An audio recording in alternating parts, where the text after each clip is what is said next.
আর কারোর জন্য না হোক দাদার জন্য ভাবো। যদি কেউ তোমার ঘরে তোমার বস্ত্র পরে অন্য কাউকে দেখে তাহলে অঘটন ঘটে যাবে। ঠিক বলেছ কৃষ্ণ, আমি আসছি, কিন্তু হ্যাঁ, বাকি গল্পটা পরে শুনিও, ঠিক আছে? তুমি যদি এক্ষুনি এই মুহূর্তে উঠে ভেতরে না যেতে পারো তাহলে হয়তো আমি এই কাহিনী সম্পূর্ণভাবে ভুলে যাব। এটা কি হচ্ছে? আমি তো সবকিছু ভুলে যাচ্ছি।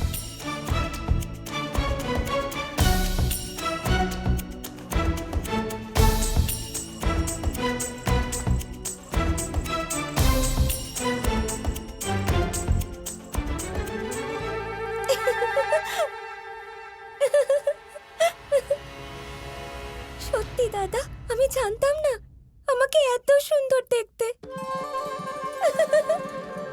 খুব হাসি পাচ্ছে না তোমার? তোমাকে আর কানাইকে তো আমি পরেই দেখে নেব, কিন্তু এখন আমাকে এখান থেকে পালাতে হবে।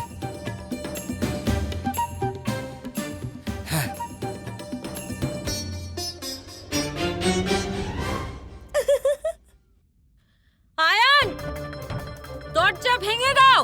এবারে এই কৃষ্ণ বেঁচে পালাতে পারবে না।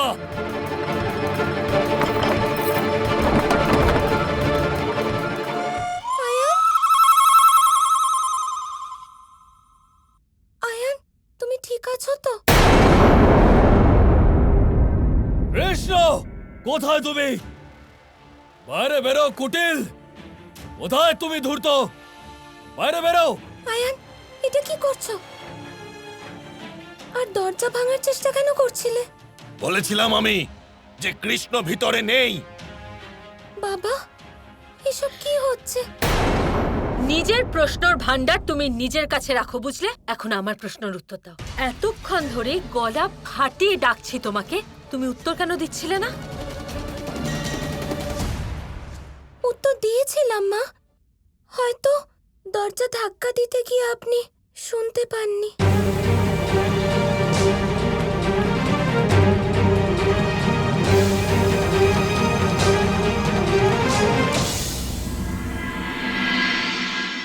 কানাই, তুমি দাঁড়াচ্ছ না কেন? না আরে না না শোনো না না। না না না না না আরে, না না না, আমি পালাচ্ছ কিচ্ছু কেন? শুনবো না। শোনো, আচ্ছা আচ্ছা কিছু তো ঠিক আছে, বলতে পারো, তাই বলছি না? বলছি শুনুন, দেখুন আপনি তো রাধার বস্ত্র পরে আছেন, তাই 7 পদক্ষেপের দূরত্ব রাখতেই হবে। কে জানে দূর থেকে উগ্রপতি কাকা যদি দেখে ফেলেন কি হবে? আরে ওটা উগ্রপতি কাকা নয় তো?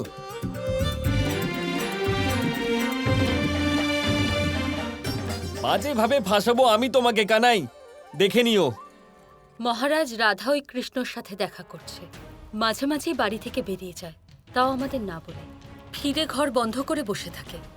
জিজ্ঞেস করলে মনে হয় আমাদের থেকে কিছু লুকোবার চেষ্টা করছে, খেলা করছো আমাদের সাথে।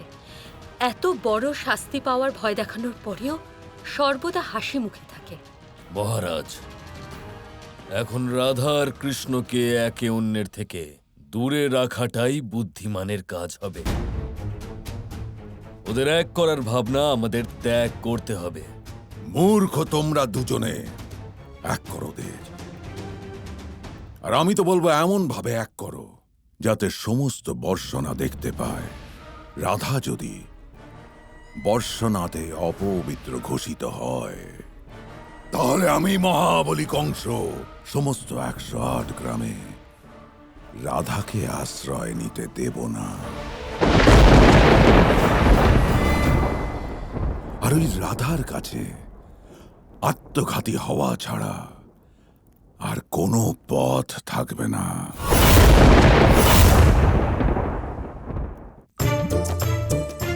ও হো হো হো হো, বাহ বাহ বাহ বাহ বাহ বাহ, কি দেখলাম আমি দাদা! বাহ, যুগ যুগ পরে এই প্রথম বলছি আমি, আজ আপনাকে বড়ই সুন্দরী লাগছে। আচ্ছা, তাহলে তোমার নিজের দাদের এই রূপ দেখে খুব আনন্দ হচ্ছে, তাই না? আরে কানাই, একটু ভাবো, যদি কেউ এইভাবে দেখে নিত তাহলে আমার শক্তির কত বড় অপমান হতো। তুমি এসব কথা একদমই ভাবো না। দাদা, এই ভাবনাটাই ভুল। যদি কেউ কোনো পুরুষকে কোনো নারীর বস্ত্রে দেখে ফেলে তাহলে তার অপমান কখনোই হয় না, আর তার শক্তির তো কখনোই নয়। কারণ নারীরাই তো শক্তির প্রতীক হয় দাদা। নিজের দৃষ্টিভঙ্গি পাল্টান। ব্যাস ব্যাস ব্যাস ব্যাস ব্যাস, এবারে আমিও দেখব যে তুমি নিজের শক্তি কতটা দেখাও, কারণ ওখানে স্বয়ং উগ্রপতি কাকা তো ছায়ার মতো রাধার সঙ্গে সঙ্গে থাকবে। তাই এবারে আমি দেখতে চাই যে তুমি কি করতে পারো তোমার রাধার সাথে দেখা করার জন্য। দাদা, আমি কিছুই করব না।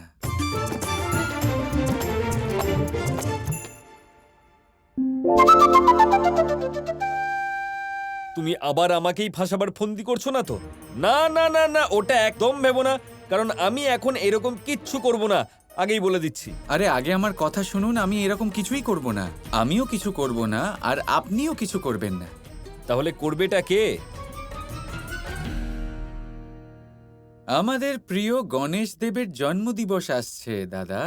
গণেশ চতুর্থী আসতে চলেছে। এবার দেখুন, এই সময় যদি লোকে একা একা বসে তাকে পুজো করে তাহলে কি করে চলবে? গণপতিতে গণের অর্থই হলো মানুষ। আমাদের গণেশ দেব ততক্ষণ সন্তুষ্ট হবেন না যতক্ষণ না সকলে একত্রিত হয়ে তাকে পুজো করবে। হ্যাঁ হ্যাঁ হ্যাঁ হ্যাঁ হ্যাঁ, বুঝে গেছি। এটাই তো, যে সমস্ত গ্রাম একসঙ্গে উৎসব পালন করবে, আর সেই উৎসবে আমাদের রাধাও আসবে। আরে বাহ, কি করে ভাবেন এসব? আপনি কত বুদ্ধিমান! যদি সংসারে আপনার থেকে বেশি বুদ্ধিমান কেউ হয় তাহলে তিনি হলেন গণেশ দেব, আমাদের প্রিয় গণেশ। গণেশ, আজ তুমি এইভাবে সাজার ইচ্ছে প্রকাশ করলে কেন? আজ হঠাৎ কোথায় যাবে তুমি? পৃথিবীতে শ্রীকৃষ্ণের কাছে। তার মানে দাদা তোমাকেও নিজের প্রেম কাহিনীর ভাগিদার করেছে। আর নয় তো কি, আমি কবে থেকে এই মুহূর্তের অপেক্ষা করছিলাম, আর পিতাশ্রী নিজের কাজ করে দিয়েছেন। এবারে আমার পালা, আমার মামার প্রেম কাহিনীর জন্য কিছু করার।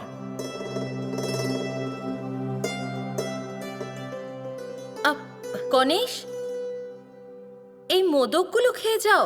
না মা, মোদক অনেক খেয়েছি, এবারে আমি মামাশ্রীর মতো মাখন খাবো। গণেশ, মোদক না খেয়ে মাখন খাবে? এইবারে তো তুমি সত্যি এই প্রেম কাহিনীতে নিজের কাজ করার জন্য সম্পূর্ণভাবে তৈরি হয়ে গেছো। নিঃসন্দেহে। দেখো মা, এই প্রেম কাহিনীতে আমি নিজের কাজ এমনভাবে করব যে সংসার তা অনন্তকাল মনে রাখবে। ঠিক তেমনই যেমন রাধা কৃষ্ণের প্রেম গাথা অনন্তকাল মনে রাখা হবে।